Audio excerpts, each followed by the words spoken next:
राजू की सास का पैर टूट जाता है तो वो और उसका दोस्त कालू दोनों मिलकर उसे एक सरकारी हॉस्पिटल ले जाते हैं। लेकिन वो हॉस्पिटल कोई आम अस्पताल नहीं होता। वहाँ एक चुड़ैल का साया होता है और जैसे ही चुड़ैल उनके सामने आती है तो कालू और राजू अपनी सास को अकेला वहाँ छोड़कर वहाँ से भाग जाते हैं। तब वो चुड़ैल शीला के अंदर घुस जाती है। तब डॉक्टर और नर्स जैसे तैसे शीला को बेड के साथ बांध देते हैं। फिर सुबह होने पर उसकी बेटी मुस्कान अपनी माँ शीला से मिलने अस्पताल जाती है। माँ ये क्या? माँ तुम ठीक तो हो?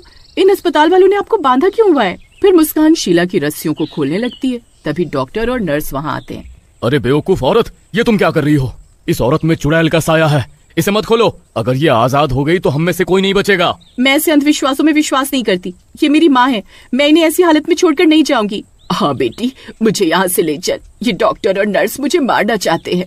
फिर मुस्कान डॉक्टर के लाख मना करने के बाद भी शीला को खोल देती है और अपने साथ लेकर चल देती है। अरे ये कैसे हो सकता है?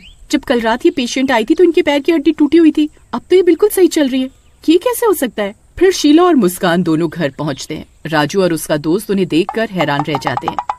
अरे सासू माँ, आप ठीक तो हैं?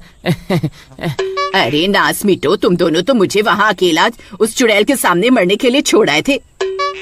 हमें माफ कर दो, उस चुड़ैल को देखकर हम दोनों घबरा गए थे।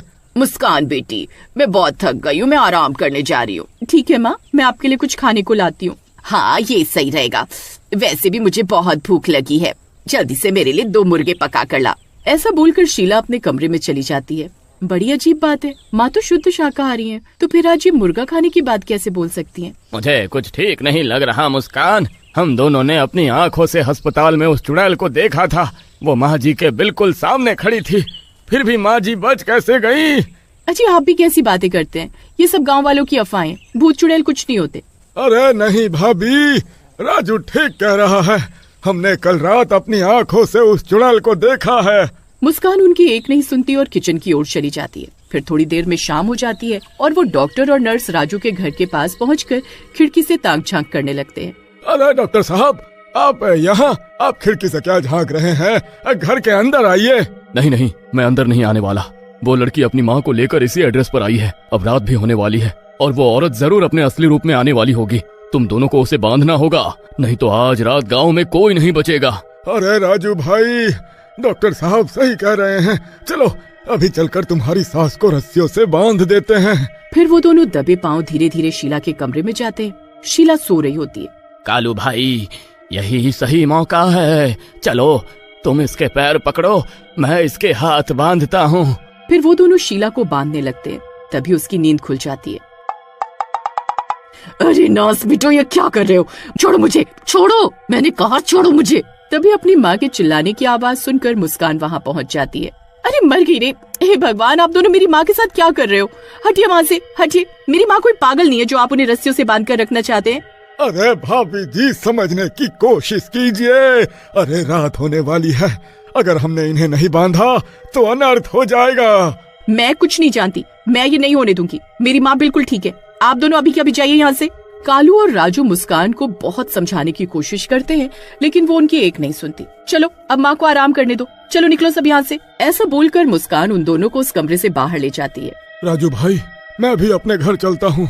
अगर कल सुबह तक तुम जिंदा रहे तो हम फिर मिलेंगे।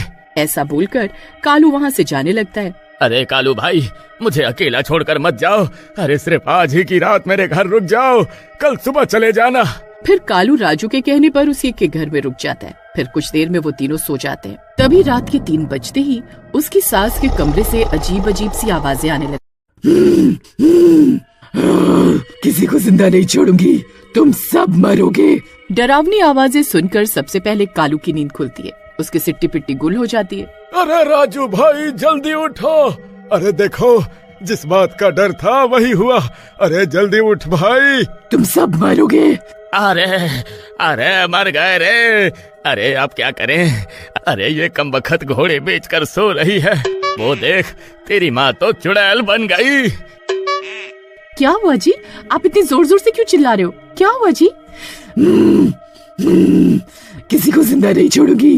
अरे भाभी जी, मैंने आपको पहले ही कहा था कि शीला आंटी पर चुड़ैल का साया है, लेकिन आपने हम दोनों की एक ना सुनी। अरे मर गए रे! ये आवाजें कौन निकाल रहा है जी? मुझे तो बहुत डर लग रहा है। तभी शीला जोर जोर से दरवाजा पीटने लगती है। खोलो दरवाजा, खोलो। अजी जल्दी कुछ करिए जी, अगर माँ दरवाजा तोड़कर बाहर आ गई तो हम सबकी शामत आ जाएगी जी। तभी शीला दरवाजा तोड़कर बाहर आ जाती है। अब वो एक खूंखार चुड़ैल बन चुकी थी। अरे मर गए रे, अरे मेरी सास तो सच में चुड़ैल बन गई, अरे अब क्या होगा, अरे मर गए रे। फिर वो तीनों घर से बाहर की तरफ भागते हैं। अरे भागो रे भागो, अपनी जान बचा कर भागो। अरे गांव वालों होशियार हो जाओ, अस्पताल वाली चुड़ैल अस्पताल से बाहर आ गई है, कोई भी अपने घर का दरवाजा मत खोलना। अरे कालू भाई, अरे अब क्या करे, कहाँ छुपे? मेरे घर चलते हैं, चलो जल्दी चलो। फिर वो तीनों भागते भागते कालू के घर पहुंच जाते हैं और कालू के घर का दरवाजा जोर जोर से पीटने लगते हैं। अरे सीमा, अरे जल्दी दरवाजा खोलो, नहीं तो तुम विधवा हो जाओगी। तभी इतना शोर शराबा सुनकर कालू की बीवी सीमा खिड़की से बाहर की तरफ देखती है तो उसे वो तीनों दरवाजे पर दिखाई देते हैं।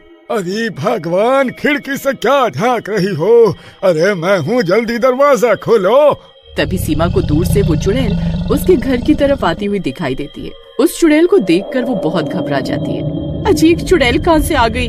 अरे कमबख्त, दरवाजा खोल, नहीं तो यह चुड़ैल हमें जिंदा खा जाएगी। नहीं जी, अगर मैंने दरवाजा खोला तो ये आप तीनों के साथ साथ अंदर आ जाएगी घर के। मैं दरवाजा नहीं खोलूंगी।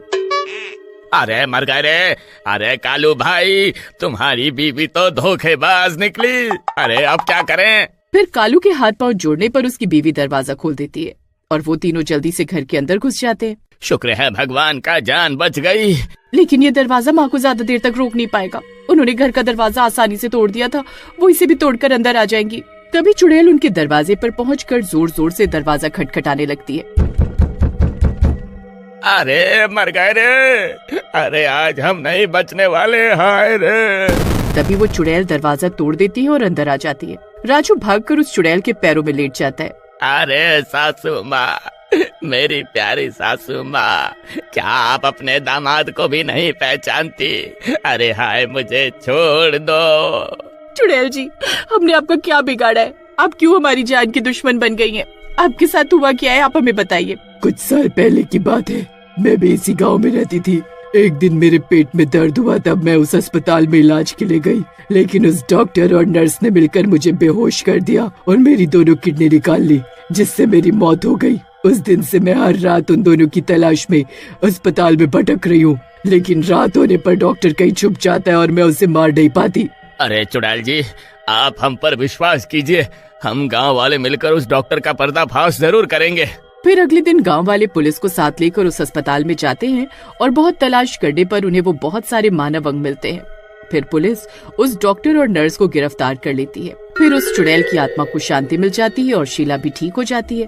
अरे सासू माँ, आप ठीक तो हैं? हाँ दामाद जी, मैं अब ठीक हूँ। फिर उस दिन के बाद से उस हॉस्पिटल में किसी को कोई परेशानी नहीं हुई और गाँव वाले फिर से उस अस्पताल में अपना इलाज करवाने